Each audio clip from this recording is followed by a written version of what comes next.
Welcome to Climbing Together, the small business experience. I'm Beth Houtrow, founder of Climb the Small Business Book Club, and every episode I talk to a small business owner about a mistake that they've made and what they learned from the experience. Mistakes are inevitable, perfection's impossible, so let's embrace the mistake. And today we're so excited to welcome Eva Zermeño. Eva, tell us a little bit more about yourself. Hi, Beth. Thank you for having me today. Yeah. My business name is Rustic Postres, and I do baking, most organic ingredients, and I use Latin American flavors. My family is from Mexico, so I use some of the flavors that we've used, like I make Mexican chocolate brownies using Mexican chocolate and another chocolate.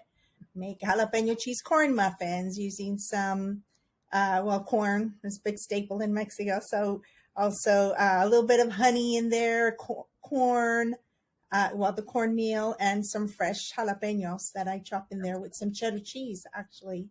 Nice. So moist and warm. And yeah, we have tamales. We have corn tamales in Mexico. So it kind of reminds me of a little corn tamal at the same time.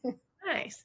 And are you based in a brick and mortar, or how are you selling your products? I mostly pop-ups, so also online, but to pick up, you would pick up at a pop-up. So if I do a pre-sale, then you would pick it up at the pop-up.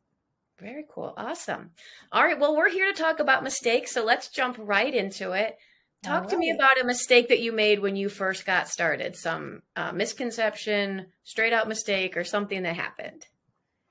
Yes, when I first got started and still kind of working on that one.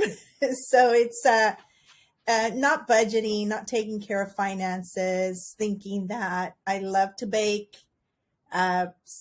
Family and friends enjoy what I bake, so I'm going to bake and I'm going to sell it. And I didn't take care of the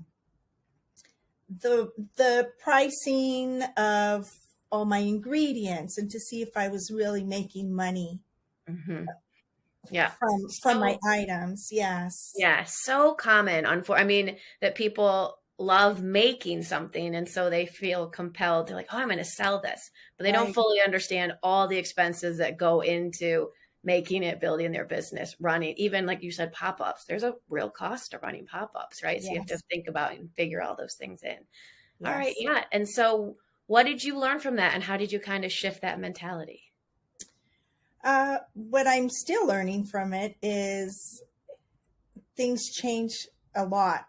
And we've seen that lately, these past few, 5-7 years, that we also need to change, prices change, ingredients change, the way things are delivered to us can change.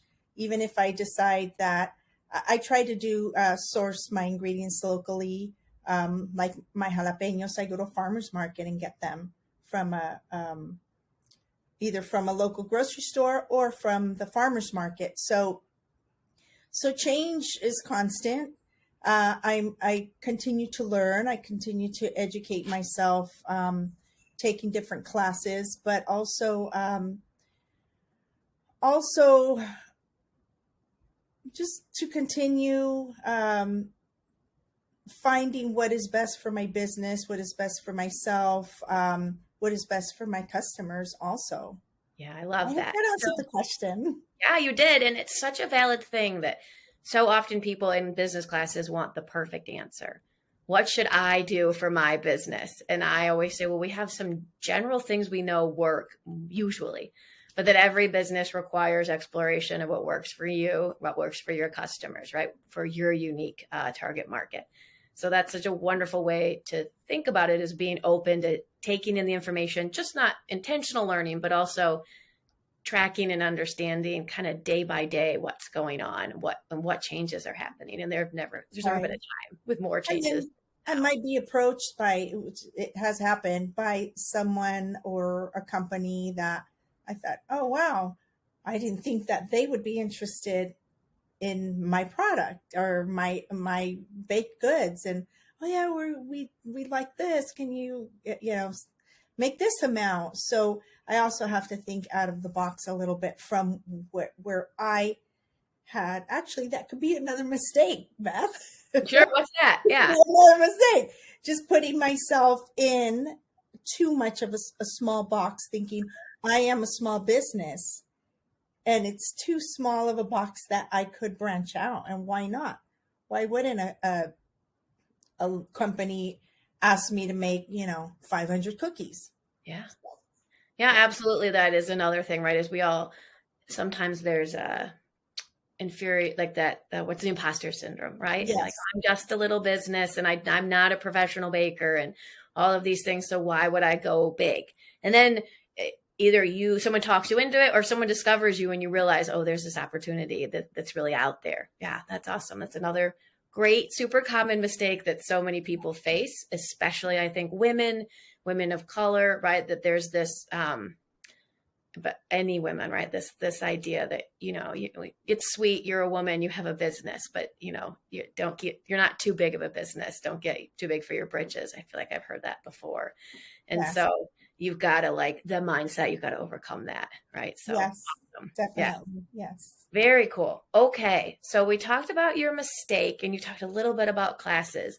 So our sponsor today is the Renaissance Center. So tell me a little bit more about what you've been doing with Renaissance Center and how you've been utilizing their classes for continual learning. Yes, they're wonderful. And I've taken quite a few classes. I started probably over the summer. We had a pretty busy summer, and taking the business class.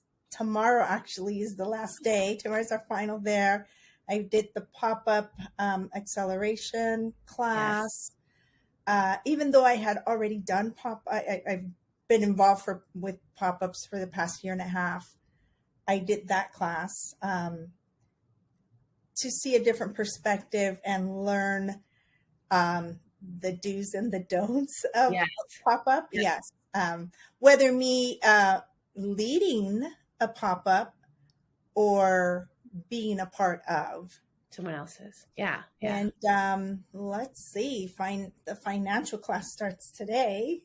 And yes, and then I did the zero to food truck, and that was through Prosperity Lab. That was very interesting. I thought I don't know, I was looking at food trucks online, and I thought, oh, I'll go to Oregon, get a food truck, come and park it and put my baked goods in there. Yeah, it doesn't work that way. Yeah. It's a lot running a food truck. And so great that Renaissance and these other organizations have lots of classes, especially in the food space, right? Specifically for learning about the do's and don'ts with food, because it's a pretty complex industry to be in, right? There's a lot of rules and regulations. Yeah. And the support from the coaches also that are actually teaching the classes, the support through them, their availability. It's wonderful. It's wonderful that, if I have a doubt and they're accessible, email them, or you have your sessions with the coaches of Renaissance. It's wonderful. Yeah. Awesome. All right. So from Climb the Small Business Book Club, we have kind of two credos. One is about continual learning, which we talked about. And the other one is about community building. So talk to me about the community that you've built around yourself as a small business owner. Oh, also community building, and part of me continuing to learn is reaching out to some other business owners, small business owners, and they give me some tips. Well, yeah, do you have time for a cup of coffee, or you want to grab some lunch? And just we share stories with each other because even though they might be more established at this time than I am, but we do have information to give to each other, to share. And this worked for me, or this is what I've been looking through, or here's some resources, or we share that. We can share that. Yeah, absolutely. So many people talk about how hard it is being a small business owner because their family and friends don't get it. No. And so finding those small business owners, and how do you find them? I'm curious. Do you just find stores locally and reach out, or how do you make those connections?